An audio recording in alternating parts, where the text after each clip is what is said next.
Alright, welcome back on my YouTube channel, and today we will go through this deep drum and bass idea. Let's go!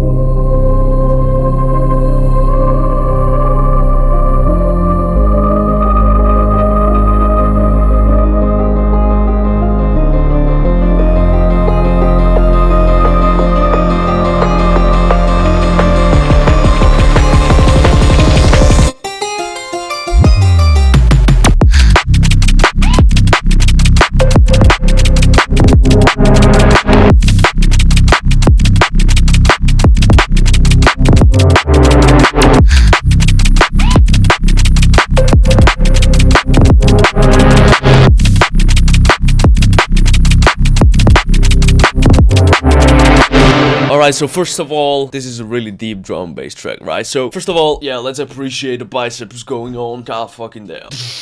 Alright guys, so shout out Ghost Bro. This is a Ghost Bro shirt. When I was in France, I got this. First thing first, this is the deep drum bass idea, and of course we need to start with the drums. And I don't know what's the trend for me these days, but I like to get really easy drums going on. So we start with a kick and with a snare and with some easy hi-hat loop. But don't get it twisted, even if it's simple, you need to have some complex processing. So you can see that I kind of processed pretty good my break, and also a little bit of the processing on the drums here, so they can sound crispy. So let's play it solo and let's see how it sounds like.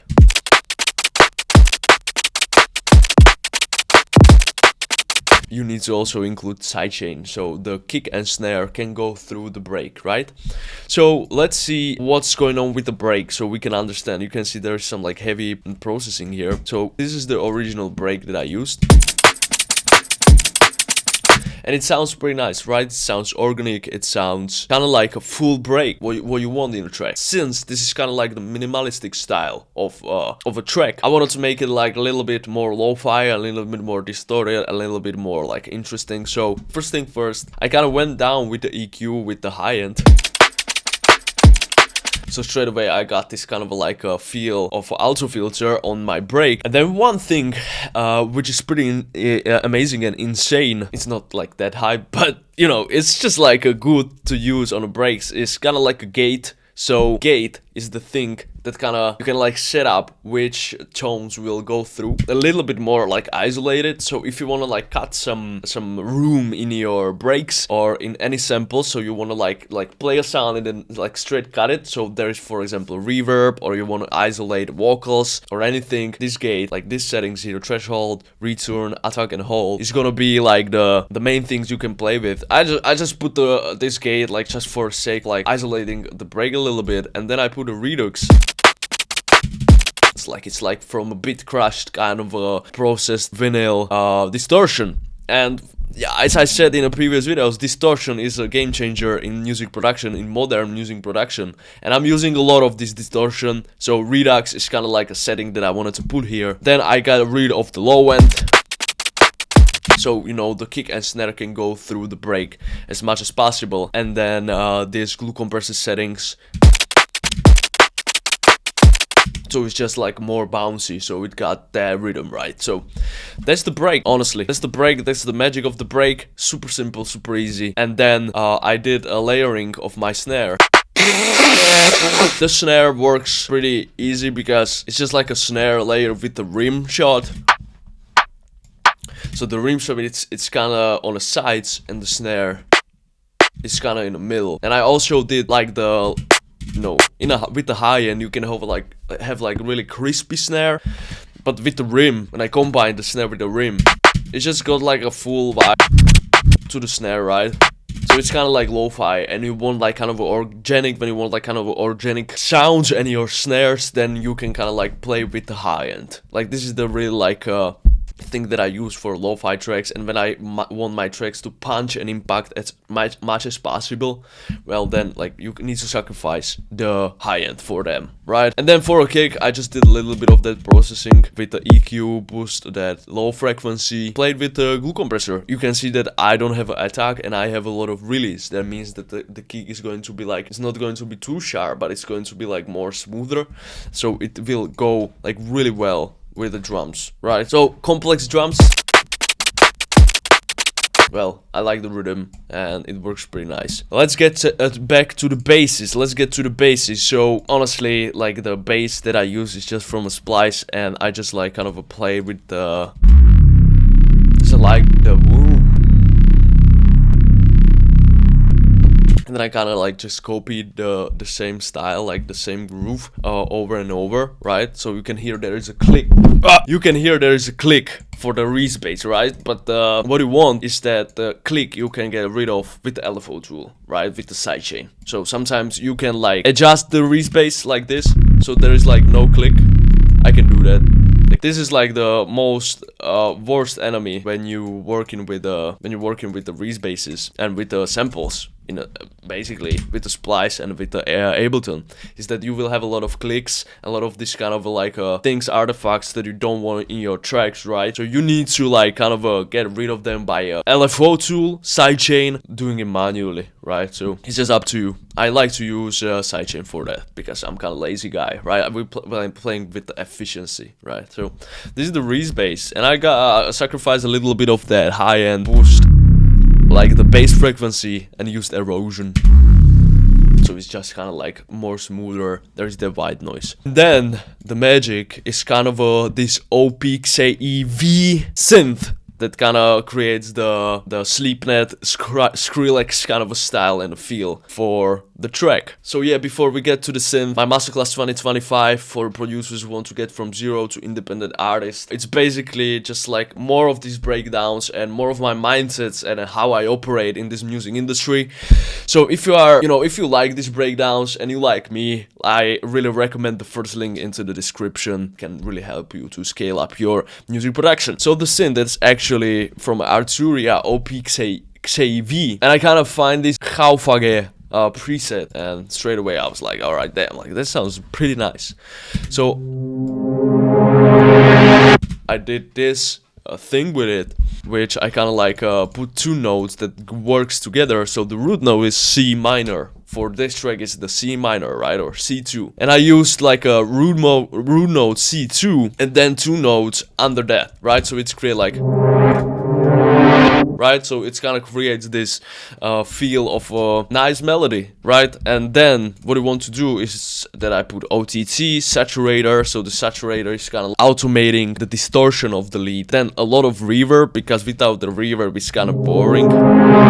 Like it's just like more open, like right? And then you have auto filter, which kind of opens up the synth as we want. And one thing, you really want to be precise in this kind of like a lo-fi deep drum and bass ideas. You want to be precise with your automations, because every little thing, because it's so like the idea is so detailed, so every little thing needs to be automated and use with the precise automating. So sometimes you just like end up with automate like this. So what you need to do, you need to be careful. You really need to go on a 0, because you have a reverb on there. So auto filter is kind of like the best friend for having the mix clean. So every time there is something that kind of do not suit your idea, you just use auto filter and you can kind of like filter the sounds out, right? So, and then a little bit of that EQ, so my Reese bass is not fighting with the lead, right? That's alright. So this is like kind of like the main idea, is the Reese bass is the one lead and it's the nice drums. Also in the drum section I use this cymbal, and it's just like a really like soft white noise. I just wanted to create like a breathing thing. So I use EQ, not much of a change, but then I use a shifter. I use a shifter with the ring mode chorus that's creating this. It just created a little bit of that movement for my cymbals, and then I use a shifter again. So I use the frequency here mode and a chorus. So I kind of boost the frequency of the cymbal a little bit higher, right? So now I have it like in a up, and then I put a glue compressor. Then of course we have a little bit of the rotating noise and percussions, right? So this is a tom-tom, and what you want to do with a tom-tom is kind of like put it somewhere from a section A to section B, then section A to section B. So it's like kind of from from section A to section B. I know a lot of producers don't like kind of use these sections, but this is what you need to know in a drum bass. Like, it's always question and then answer. You don't need to do it like that. Like, this is more like a A.A. composition, because it's just that does not like kind of a change too much. But you can see that this note is a bit different than this note, right? So that's from a composition side, right? And you can like kind of make the composition from A to B to your listener more cleaner when you will add this kind of like a percussions and stop times before another section or before another 4, right? So I added like a tom-tom at the end of my A and adding white noise at the start of my B. At the start of my A there is like a breath I like to use. And then from the effects points of this drop, what I really added is just like a chant. Like one chant with no processing and this bleep. You can hear that is a bit distorted, so what I can do is that I can put an EQ here. Get rid of the low end we don't need. So it's just like a nice key setter. Just creating the atmosphere, right, with the reverb. And yeah, the impact, like before the drop section, is kinda good. It's kinda great, like it. It just drops the bass. It just like goes from up to down and then straight set the key for the bass, right?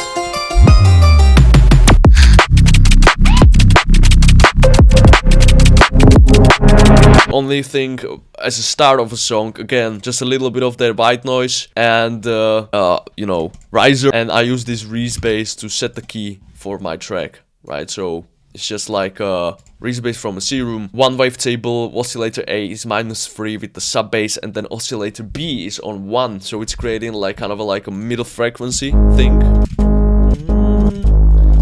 Like a normal Reese bass, and it's kind of like, it works, but it's kind of soft. It's not like, it's something missing, right? And the missing part is kind of like this middle frequency. I like it. It's just like kind of sets the key for the Reese bass. Distortion, compression, and I play with this melody.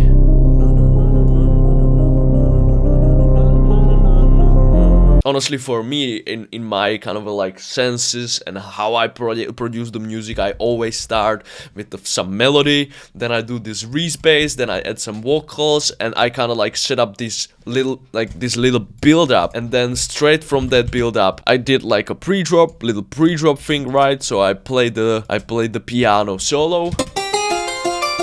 And then you want to go like and straight into the drop. So from a composition side, this is how every time you will do a drop, this is how it will every time works for you, right? And for the master purposes, I used Ozone 10 with the classic mode and a little bit of that soft clip. I like it when I want to like spice up my sound.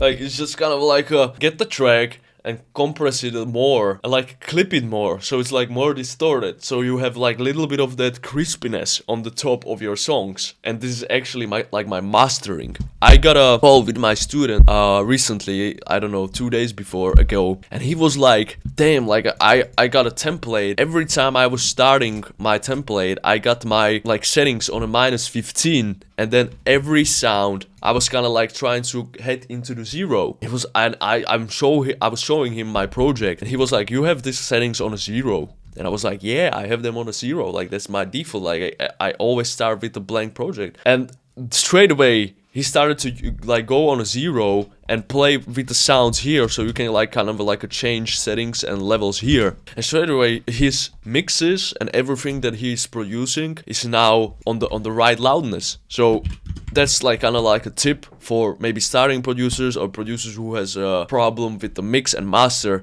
is that you just, what you want to do, I do not ever touch these settings here, these zeros on my mix, right? The thing that I do is that I kind of change the volumes in the sample. So it's like every time it goes to the 0, but I play the mix here, and then I just put the ozone on. and everything is kind of like on the right loudness, right? So that's kind of like a tip and trick for the end of this video. If you like this video and if you will learn something, please don't forget to subscribe, like, give some comments what you like, what you don't like. If you're interested in more of my mindsets, first link into the description. If you're interested in one-on-one, so I can help you like personally video projects and video tracks, you can go on my Patreon. I'm doing there one-on-one, or you can contact me on Instagram. Thank you so much, and see you in the next one. Peace.